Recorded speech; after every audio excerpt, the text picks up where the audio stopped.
Hi again, everybody. Terry Vanderbeck with Sanford Health. Back here once again at the Sanford Fieldhouse in Sioux Falls. We're joined again today by sports performance specialist Andy Gillham. And if you've been following these videos, mostly I've been I guess Oprah? I don't know. Whoever I am, I'm host guy / marketing guy.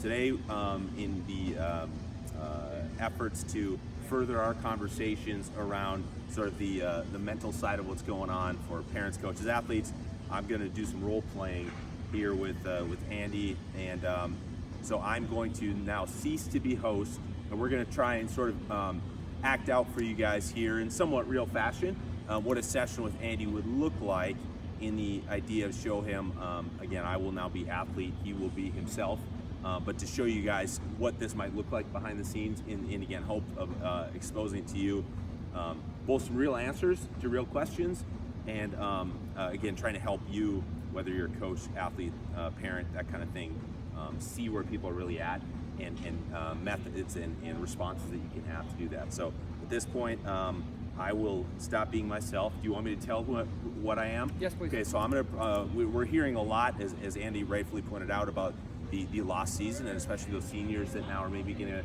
graduate without conclusions, and the scenarios around that. But that's one group of kids, seniors of high school, seniors of college. But there are far more athletes who are coming back, whether that's that freshman that's hoping to now break into the lineup, or that going to be senior, or the kids in between. So I will, for reasons that those who know me, will portray the role of a 16-year-old volleyball player who's a pretty good athlete, has had some varsity time, has aspirations to play in college, also is an honor roll type student though, and is just generally anxious about things, not necessarily defiant and not necessarily aloof, wanting to do the right thing, but not knowing how to do that, just worried about what's going to happen. So with that scene, we need a marker. We talked about getting one of those. We haven't done that yet, but I'll shut up now and turn things over to Andy, and I will now be student athlete. So when you came to me, you had mentioned you're really worried about this, and that's fair. Holy smokes, the whole world is having a hiccup right now. Can you tell me more about that? Can you tell me what part is really worrying you? Yeah, well, you know, I love sports. I love volleyball. I love what I do, and I miss that. And I had all these goals. We had team goals. We had individual goals. I want to play in college. And now I just don't know what's going to happen to any of that. I'd be playing my club season right now, and I reach out to a lot of college coaches. I invited them to watch me play in tournaments. I filled out the questionnaires. I go into the camps, and now none of that is happening. And I've been told for the last year that this summer was really key to that process for me. And now, so what happens now? Am I just not going to be able to do any of those things? And that's where I get anxious. Sure. First, great that you got some goal setting, right? Great that you've been used to that, and that's a skill that we want to get back to. So I want to set that aside for a minute and go back to the anxiousness that you're feeling, okay? And part of that anxiousness, can you tell me, do you know, is it because you're not doing what you normally would be doing now? Or are you maybe more worried about you compared to the future you? So is it a now anxiousness, I'm not doing what I would normally be doing, or is it a future-based anxious, wow, this might be really impacting future? I think it's probably both, and it starts with the current one. I deal with my anxiety by being active, and now it's hard to be active. I can still do my homework, and I'm trying to stay on top of that. I can still do some home workouts that I'm getting from my coaches, and I'm trying to do that. I'm still even getting to squeeze in a little bit of work time, but it's just not the same as being scheduled all day.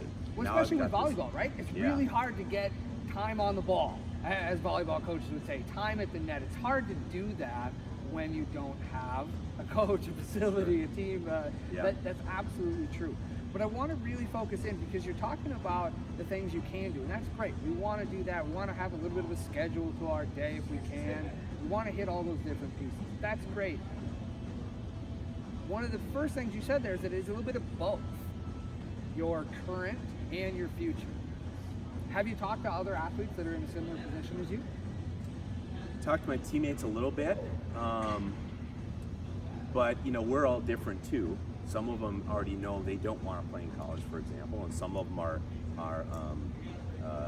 maybe in a similar boat, but everyone has kind of different goals within the team stuff, and I think we miss being together as a team. But I think not having that team part probably makes it feel a little more individualized right now too. Sure, and as you just said, your own goals are more individualized. You're wanting to play in college, or at least thinking about that direction. So what if we think about not your current teammates, but the bigger picture, all across our country for sure.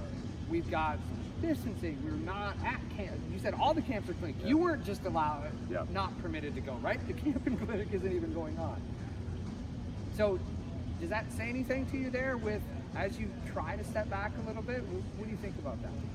I guess it means that everyone's in the same boat, so it's not like I'm just being lazy and somebody's getting a leg up on me. Yeah. And so we'll probably all be in similar, not quite peak shape when we come back. It's not like some of us are in front of college coaches right now and some of us aren't. Although I could probably also say that maybe those kids that already have the offers in their pockets or whatever, maybe they have a leg up and I don't yet. And that worries me. Does that mean my grade and my class will be kind of forgotten because we lost a whole club season versus the kids a year behind us will still have that going to be junior year club season? No, fair part. And one of the things that I say to athletes a lot is, bad news, you're normal. I'm sorry, we all think we're special. We do. Our parents tell us we're special. But in this case, your nervousness, your butterflies, your hiccups about this, they're 100% normal. That's what you should be thinking. You are, you told me, your parents have told me, you're a smart young athlete. You have a bright future coming. It's nervous. It's okay to be nervous. It's okay to be worried about those things. You told me you have these goals. That's great. It shows you're looking at the future. All those things are really important. And what I want to do as we close this session today, I really want you to think about the realization that everybody is in the same boat with you right now. Everybody, there's more than just you, the junior on the team that's coming back for senior season. There's a lot of juniors out there coming back for a senior season. And there's a lot of college coaches out there that don't really know how to do this recruiting right now. And so the more you can focus in on what you can control and what you can do, no, it's not on the ball time. No, it's not at the net time. But what can you do that will help you later?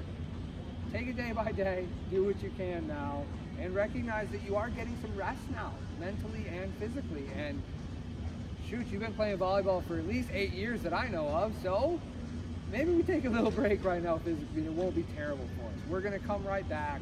We're going to be able to bounce back. You're going to be excited to get back to play again. Your coaches are going to be excited for you to play.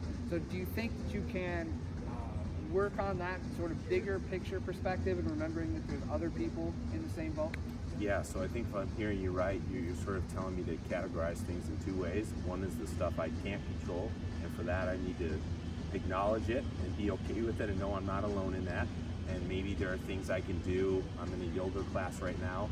Maybe I can do some extra yoga just to hone that mental and the calm around that, and then go ahead and keep getting after the stuff I can control, keep my grades up, because that's always going to help me well beyond volleyball, and it's going to help me with volleyball too, because now I'm Sure. more recruitable. Work on my sports nutrition. That can make up for some of the things, and that's a life skill that goes beyond. So again, dive into the stuff I can control. The other stuff, try and acknowledge it and be okay with it, and kind of set it to the side, be mindful of it, but don't downplay it, and know that everyone's in the same boat, and those are sort of the two paths that I can do going forward. Sure, and as I know we were trying to wrap up here, but one of the things you just said, it's worth an extra minute. So the idea here is you're talking about accomplishing things, and that's contrasted with the idea of the anxiety.